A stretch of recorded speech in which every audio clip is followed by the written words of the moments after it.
വെള്ളക്കെട്ടിനെ തുടർന്ന് കോട്ടയം MC റോഡിൽ വാഹനങ്ങൾക്ക് നിയന്ത്രണം. കോട്ടയത്ത് നിന്ന് ഏറ്റുമാനൂർ ഭാഗത്തേക്ക് പോകുന്ന വാഹനങ്ങൾ വഴിതിരിച്ചു വിടുകയാണ്.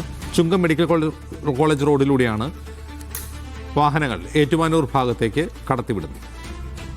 ജ്യോതിഷ് മോഹൻ വിവരങ്ങളുമായി ചേർന്നു. ജ്യോതിഷ്, എവിടെയാണ് വെള്ളം കയറിയത്? അജംസ്, MC റോഡിലെ പ്രധാന ഭാഗത്തൊക്കെ വെള്ളമാണ്. അതുകൊണ്ടാണ് അത്തരത്തിൽ ഗതാഗത നിയന്ത്രണം ഏർപ്പെടുത്തുന്ന ഒരു സാഹചര്യം ഉണ്ടായത്. ഇപ്പം കോട്ടയത്ത് നിന്നും ഏറ്റുമാനൂർ ഭാഗത്തേക്ക് പോകുന്ന വാഹനങ്ങളെല്ലാം തന്നെ ചുങ്കം മെഡിക്കൽ കോളേജ് വഴിയാണ് വഴിതിരിച്ചു വിട്ടിരിക്കുന്നത്. ഇപ്പം ഞാൻ നിൽക്കുന്നത് ഇറഞ്ഞാൽ എന്നൊരു പ്രദേശത്താണ്. കോട്ടയത്തിന്റെ പല മേഖലയിലും ഇത്തരത്തിൽ വെള്ളക്കെട്ട് രൂക്ഷമാണ്. ഞാൻ ആ ദൃശ്യങ്ങൾ കാണിച്ചു തരാം.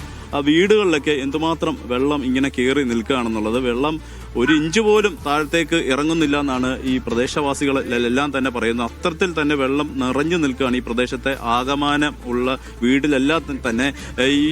ഈ കോട്ടയത്തിന്റെ പടിഞ്ഞാറൻ മേഖലയിലെല്ലാം തന്നെ ഇത്തരത്തിൽ വെള്ളക്കെട്ട് അതിരൂക്ഷമായി തന്നെ തുടരുകയാണ്. പ്രത്യേകിച്ച് എടുത്തു പറയുന്നത് ഇറഞ്ഞാൽ, അതുപോലെ തന്നെ കുമരകം, ഇല്ലിക്കൽ തുടങ്ങിയ പ്രദേശങ്ങളെല്ലാം തന്നെ, അയ്മനം, അർപ്പുക്കര എന്നീ പ്രദേശങ്ങളെല്ലാം തന്നെ ഇത്തരത്തിൽ വെള്ളക്കെട്ട് അതിരൂക്ഷമായി തന്നെ തുടരുകയാണ്. അതിന് യാതൊരു മാറ്റവുമില്ല. ദൃശ്യങ്ങളിൽ കാണാം ആളുകൾ നടന്നു പോകുന്നതെല്ലാം തന്നെ അത്തരത്തിൽ കിലോമീറ്ററോളം അത്രയും വെള്ളം അങ്ങനെ നിറഞ്ഞു നിൽക്കുകയാണ്. കുറച്ച് അങ്ങോട്ട് പോയി കഴിഞ്ഞു കഴിഞ്ഞാൽ നിലയില്ലാത്ത തരത്തിലേക്കുള്ള വെള്ളക്കെട്ട് തന്നെയാണ്.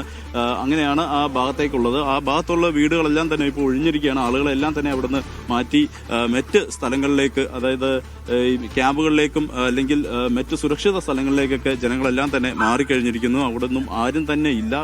ഒട്ടുമിക്ക ആളുകളും വീടുകളെല്ലാം തന്നെ ഉപേക്ഷിച്ചു പോകുന്നൊരു സാഹചര്യം. ഇനിയിപ്പോൾ തിരിച്ച് ഈ വെള്ളം എന്ന് ഇറങ്ങുമെന്നുള്ളതാണ് ഏറ്റവും പ്രധാനപ്പെട്ട ആശങ്കയായി ഇങ്ങനെ നിലനിൽക്കുന്നത്. അതിനുശേഷം മാത്രമേ ഈ ജനങ്ങൾക്ക് തിരിച്ച് ഈ വീടുകളിലേക്കൊക്കെ തിരിച്ചിനി എത്താൻ സാധിക്കും. അതിനുശേഷവും വെല്ലുവിളികൾ തുടരുകയാണ്. കാരണം ഈ പ്രദേശത്ത് ആകമാനം ചെളിവെള്ളവും അത്തരത്തിൽ മാലിന്യങ്ങളും എല്ലാം കൊണ്ട് നിറഞ്ഞിട്ടുണ്ട്. അതെല്ലാം തന്നെ ശുചീകരണ പ്രവൃത്തികളെല്ലാം തന്നെ വലിയ വെല്ലുവിളിയായി തന്നെ തുടരുകയാണ്. നമുക്ക് നമ്മുടെ ഇപ്പുറത്തെ ഉള്ള ദൃശ്യങ്ങളിലേക്കും കൂടി പോയി കഴിഞ്ഞു കഴിഞ്ഞാൽ ആ സൈഡിലും അത്തരത്തിൽ തന്നെ വീടുകൾ ഇങ്ങനെ നിറഞ്ഞ് വെള്ളം ഇങ്ങനെ കയറി കിടക്കുന്നത് കാണാം. ഇവിടെ എല്ലാം KSBയുടെ പോസ്റ്റുകളും ഇലക്ട്രിക് പോസ്റ്റുകളും എല്ലാം തന്നെ കാണാം. എല്ലാം ഇത്തരത്തിൽ വെള്ളം കൊണ്ട് നിറഞ്ഞു നിൽക്കുകയാണ്. ഈ പ്രദേശത്തെ ആകമാനം, ഇറഞ്ഞാൽ പ്രദേശത്തെ ആകമാനം ഇത്തരത്തിൽ വെള്ളക്കെട്ട് രൂക്ഷമായി തന്നെ തുടരുകയാണ്. ഇനി ഇതെല്ലാം ആളുകളെല്ലാം തന്നെ ക്യാമ്പിലും